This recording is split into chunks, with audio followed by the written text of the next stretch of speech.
Hello students, in last two lectures we have discussed about two disaccharides that are sucrose and maltose. Now in this lecture we are going to discuss about last or most important disaccharide that is lactose. हम जो disaccharide है वो mainly 3 पढ़ते हैं जो हमारे syllabus में है, चाहे 12th पॉइंट ऑफ व्यू से हो और चाहे बीएससी पॉइंट ऑफ व्यू से। हम 3 डाइसैकेराइड्स के बारे में डिस्कस करते हैं। First is sucrose, second is maltose, third is lactose. Sucrose and maltose के बारे में हम लास्ट 2 लेक्चर्स में डिटेल से डिस्कस कर चुके हैं। अब इस लेक्चर में हम लैक्टोज के बारे में डिस्कस करते हैं। तो जो लैक्टोज है it is also a type of disaccharides. Lactose क्या है? डाइसैकेराइड है। इसका जो मॉलिक्यूलर फॉर्मूला है वो क्या होता है? सेम होता है as like of sucrose and maltose. इसका फॉर्मूला क्या होगा? वही C12H22O11। तो जो लैक्टोज है वो मिल्क ऑफ मेमल्स के मिल्क में मिलता है। जैसे जो काऊ का मिल्क है उसमें 4 to 6% लैक्टोज होता है, 4 to 6%। और जो ह्यूमन मिल्क है उसमें 5 to 8% तक लैक्टोज मिलता है। ये मिल्क में मिलता है। Lactose is found in milk of mammals, hence lactose is known as milk sugar. क्या कहते हैं? Milk sugar. जो सुक्रोज है उसको हम टेबल शुगर कहते हैं और जो माल्टोज है उसको माल्ट शुगर भी कह सकते हैं। वो हमें जर्मिनेटिंग सीड्स से मिलती है। और जो लास्ट कैटेगरी है डाइसैकेराइड्स की that is lactose. Lactose is found in the milk of mammals, hence lactose is known as milk sugar. तो हम ये देखते हैं कि जो लैक्टोज है उसका फॉर्मूला क्या होगा? C12H22O11। तो यदि हम स्ट्रक्चर का डिस्कस करें तो हम ये देखेंगे कि लैक्टोज में क्या होता है, 2 यूनिट्स के बीच में बीटा ग्लाइकोसिडिक लिंकेज होगी। जो यूनिट है वो क्या है इन लैक्टोज? क्या होती है? Glycosidic linkage. और कौन सी glycosidic linkage? Beta glycosidic linkage is present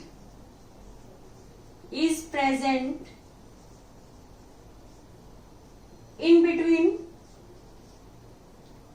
C1 of beta D plus galactose and C4 of beta D plus glucose.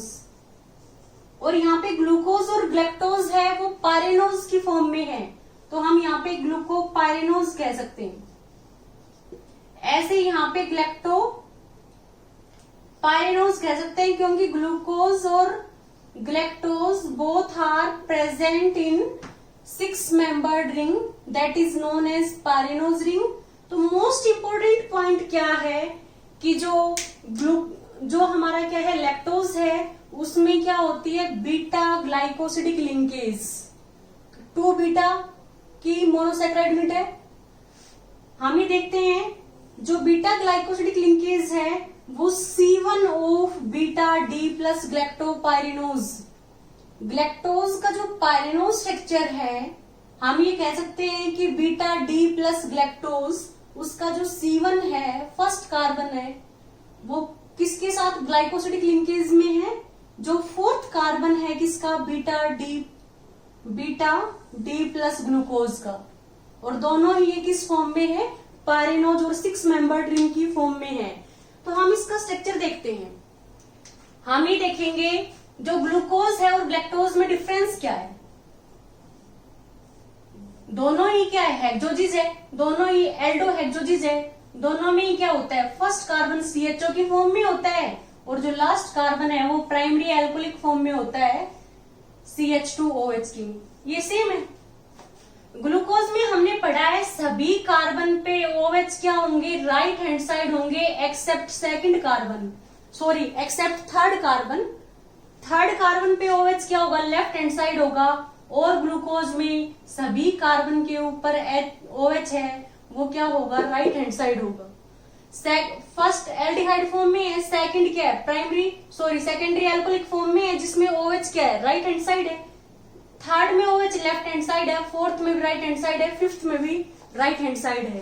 तो हम ग्लूकोज के बारे में क्या कहते हैं कि ग्लूकोज का जो स्ट्रक्चर है उसमें थर्ड कार्बन पे जो OH है वो लेफ्ट हैंड साइड है और सभी पे क्या है, राइट हैंड साइड है। ग्लैक्टोज में क्या होता है, सेम स्ट्रक्चर होता है एज लाइक ऑफ ग्लूकोज। इसमें एक डिफरेंस होता है, अराउंड फोर्थ कार्बन पे भी OH क्या होगा, लेफ्ट हैंड साइड होगा। तो ये हमारा किसका स्ट्रक्चर हो गया, D प्लस ग्लैक्टोज। ये D प्लस ग्लैक्टोज का स्ट्रक्चर है। इसमें क्या है, फोर्थ कार्बन पे भी क्या है, OH है वो लेफ्ट हैंड साइड है। तो जो कॉन्फ़िगरेशन में डिफरेंस है वो क्या है, अराउंड फोर्थ कार्बन है ग्लूकोज और ग्लैक्टोज में। तो यदि हम दोनों के पायरेनो स्ट्रक्चर देखें तो हम पहले ग्लैक्टोज का पायरेनो स्ट्रक्चर बनाते हैं। तो हम ये देखेंगे कि ग्लैक्टोज में क्या होता है, ग्लैक्टोपायरेनोज की फॉर्म में होगा तो 6 मेंबर्ड रिंग होगी। सभी कार्बन के साथ दो दो ग्रुप अटैच हैं क्योंकि इसकी साइड में 2 बॉन्ड ऑलरेडी प्रेजेंट है, कार्बन की साइड में टोटल 4 बॉन्ड होते हैं। तो यदि हम बीटा D प्लस ग्लैक्टोज की बात करते हैं तो बीटा में क्या होगा, फर्स्ट कार्बन पे OH है वो लेफ्ट हैंड साइड होगा और लेफ्ट हैंड साइड पे जो भी ग्रुप आते हैं वो अपर साइड लिखे जाएंगे। तो H क्या होगा, लोअर साइड। सेकंड कार्बन पे OH राइट हैंड साइड है, थर्ड पे OH क्या है, लेफ्ट हैंड साइड है, फोर्थ पे भी OH क्या है, लेफ्ट हैंड साइड है। जो भी लेफ्ट हैंड साइड ग्रुप है वो अपर साइड लिखे जाएंगे। जैसे बीटा में फर्स्ट कार्बन पे भी OH लेफ्ट हैंड साइड होता है तो ये अपर साइड है। तो यहाँ पे क्या आ गए, H और लास्ट कार्बन है ये CH2OH और ये क्या हो गया H। तो ये किसका स्ट्रक्चर हो गया, ग्लैक्टोज का। बीटा क्यों है, क्योंकि फर्स्ट कार्बन पे OH अपर साइड है। अपर साइड कब है, जब वो लेफ्ट हैंड साइड होगा और यदि लेफ्ट हैंड साइड है तो ये बीटा फॉर्म है। तो ये बीटा D प्लस ग्लैक्टोज का स्ट्रक्चर है। अब यहाँ पे पायरेनोज की फॉर्म में इसको हम ग्लैक्टोपायरेनोज स्ट्रक्चर कह सकते हैं, ग्लैक्टोपायरेनोज। ये कंबाइन होगा किसके साथ, ग्लूकोज के साथ। तो ग्लूकोज है उसमें भी क्या होता है, 6 मेंबर्ड रिंग होती है ग्लूकोज में। यदि इसमें भी हम क्या ले रहे हैं, बीटा यूनिट ले रहे हैं, दोनों की क्या है, बीटा है। इस पे भी OH क्या होगा, अपर साइड होगा क्योंकि लेफ्ट हैंड साइड है तो अपर साइड लिखा जाएगा। सेकंड पे OH राइट हैंड साइड होता है तो लोअर साइड लिखा जाएगा। थर्ड पे क्या होता है, लेफ्ट हैंड साइड होता है तो अपर साइड लिखा जाएगा। फोर्थ पे राइट हैंड साइड होता है, फोर्थ पे भी क्या है, राइट हैंड साइड है तो ये लोअर साइड। और इस पे क्या होगा, हमेशा CH2OH है वो अपर साइड और H है वो नीचे की साइड लिखा जाएगा। तो ये किसका स्ट्रक्चर हो गया, beta D plus glucopyranose structure हो गया। ग्लूकोपायरेनोज बीटा है क्योंकि इसमें भी फर्स्ट कार्बन पे OH क्या है, अपर साइड है, मींस लेफ्ट हैंड साइड है। तो जब बीटा D प्लस ग्लैक्टोपायरेनोज है और बीटा D प्लस ग्लूकोपायरेनोज के बीच में लिंकेज होगी, वो किसके बीच में होगी, हमें देखते हैं। इसका जो फर्स्ट कार्बन है, जो हमारा ग्लैक्टोपायरेनोज है, ग्लैक्टोज का जो फर्स्ट कार्बन है, ये सेकंड, थर्ड, फोर्थ, फिफ्थ और सिक्स्थ। इसका ये first, second, third, fourth, fifth और सिक्स्थ।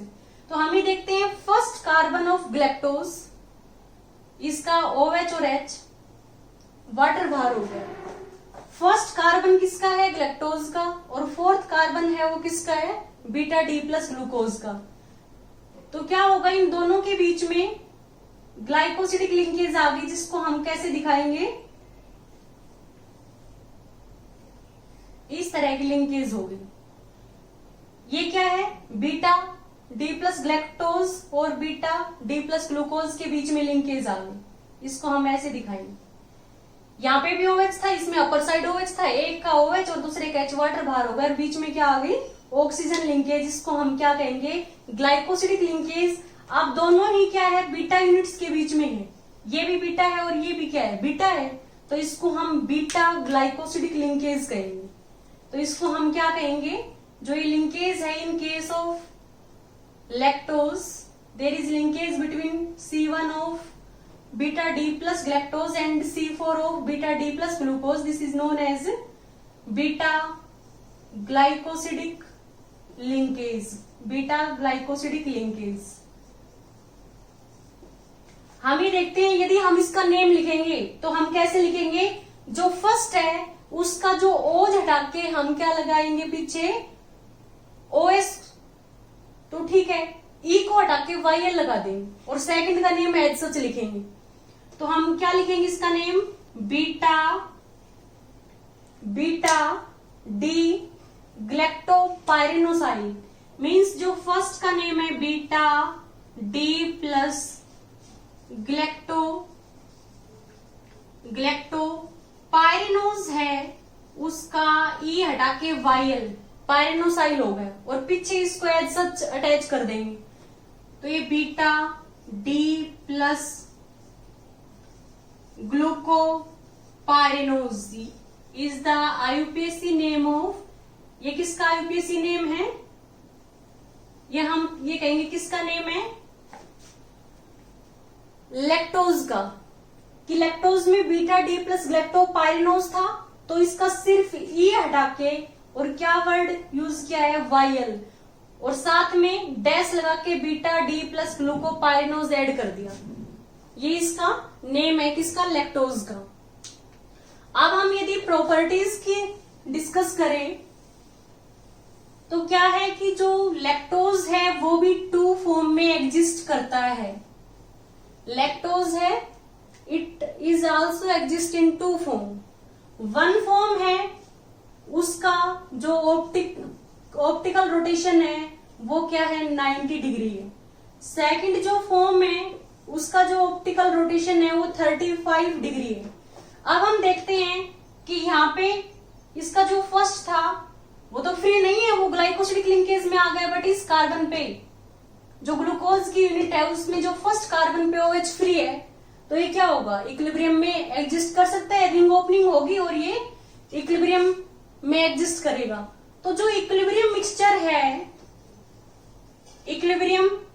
है या इक्विलिब्रियम पॉइंट पे जो ऑप्टिकल रोटेशन होगा अल्फा डी लैक्टोज का, वो कितना है, 55 डिग्री।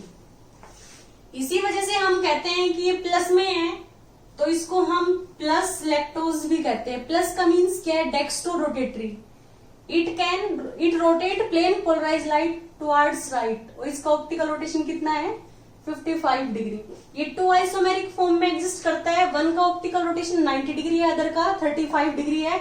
इसमें फर्स्ट कार्बन पे OH फ्री है, तो ये क्या है, ओपन चेन में एग्जिस्ट कर सकता है। तो ये हम ये कहते हैं कि लैक्टोज शोज म्यूटा रोटेशन, ये म्यूटा रोटेशन शोज करता है। और फर्स्ट कार्बन पे OH फ्री है, तो मोस्ट इंपोर्टेंट पॉइंट है कि lactose is reducing in nature, lactose is reducing sugar, ये रिड्यूसिंग शुगर है। किस वजह से है, क्योंकि फर्स्ट कार्बन पे OH है वो फ्री है, free OH eight C1 carbon हो गए first of beta D plus glucose, इसका जो C1 है उस पे क्या है, OH फ्री है, तो ये रिड्यूसिंग शुगर है। It can reduce Tollens reagent and Fehling solution, ये टोलेंस रिएजेंट को और फेलिंग सॉल्यूशन को रिड्यूस कर सकता है, Fehling solution. Next important point है कि जो लैक्टोज के अंदर जो फर्स्ट कार्बन पे OH फ्री है, तो ये हेमिएस्टल रिंग की ओपनिंग हो जाएगी और इक्विलिब्रियम मिक्सचर में एग्जिस्ट करेगा, और ये कार्बन है ये CHO की फॉर्म में चेंज हो सकता है। तो हम क्या देखते हैं कि जो यदि फ्री CHO होगा, यहाँ पे ये फ्री हो सकता है, ओपन चेन में कन्वर्ट होगा, तो it can react with it can react with hydroxylamine, hydroxylamine, और हाइड्रोक्सिलामीन क्या है, NH2OH, to form oxime, to form oxime, and react with phenyl hydrazine, and react with phenyl hydrazine to form osazone, to form osazone. अब हम देखते हैं कि इसमें जो ये फर्स्ट कार्बन पे OH फ्री है, ये फ्री एल्डिहाइड में चेंज हो सकता है। तो जब हम इसकी ऑक्सीडाइजिंग एजेंट के साथ रिएक्शन करेंगे, ब्रोमीन के साथ, ब्रोमीन वाटर के साथ या नाइट्रिक एसिड के साथ, तो जो CHO है वो किस में चेंज हो जाएगा, COOH में, मीन्स मोनोकार्बोक्सिलिक एसिड में चेंज हो जाएगा। और कार्बन क्या रहेंगे, सेम, सिर्फ ये कार्बन है, ये CHO की वजह, CHO किस में चेंज हो जाएगा, COOH में। तो हम ये कहते हैं कि when lactose react with oxidising agent like bromine water और dilute HNO3, it is converted into monocarboxylic acid that is known as lactobionic acid। उसको हम क्या कहेंगे, लैक्टोबायोनिक एसिड। और जो लास्ट है वो हम देखेंगे प्रॉपर्टीज की, इसमें 2, 3, 4, 5, 6, 7, 8 OH फ्री है। तो ये एसिटिक एनहाइड्राइड के साथ रिएक्ट करके सारे OH किस में कन्वर्ट हो जाएंगे, OC double bond OCH3, OC double bond OCH3, ये सारे OC डबल बॉन्ड OCH3 में कन्वर्ट हो जाएंगे। Means when lactose react with acetic anhydride it changes into octa acetate. तो नेक्स्ट पॉइंट हमारा क्या है कि lactose react with acetic anhydride, react with acetic anhydride to form octa acetate, octa acetate की formation होगी, to form lactose octa acetate कह सकते हैं हम। क्योंकि एसिटिक एनहाइड्राइड क्या होता है, CH3, C double bond O, C double bond O और CH3, सभी ऑक्सीजन के लोन पेयर इस पे अटैक करेंगे और ये O नेगेटिव बाहर हो गया, CH3 C double bond O negative H के साथ क्या बाहर हो गया, CH3 COOH। तो इसके साथ भी OC डबल बॉन्ड OCH3, ऐसे इसके साथ भी OC double bond OCH3। Next जो OH है वो किस में कन्वर्ट हो गया, OC डबल बॉन्ड OCH3, और ये हमारा क्या है, एसिटेट ग्रुप हो गया, और ये OC डबल बॉन्ड OCH3। ऐसे ही सारे हाइड्रोक्सिल किस में चेंज हो जाएंगे, OC डबल बॉन्ड OCH3 में। 8 के 8 हाइड्रोक्सिल चेंज हो गए OC डबल बॉन्ड OCH3 में, C डबल बॉन्ड OCH3 में। तो हम ये कहते हैं कि लैक्टोज किस में कन्वर्ट हो गया, लैक्टोज ऑक्टा एसीटेट में। ओके स्टूडेंट्स, हमने इस लेक्चर में डिटेल से लैक्टोज को डिस्कस किया है। यदि आपको इस लेक्चर में कहीं कोई डाउट हो तो प्लीज आप हमें कमेंट करें। Okay, thank you students.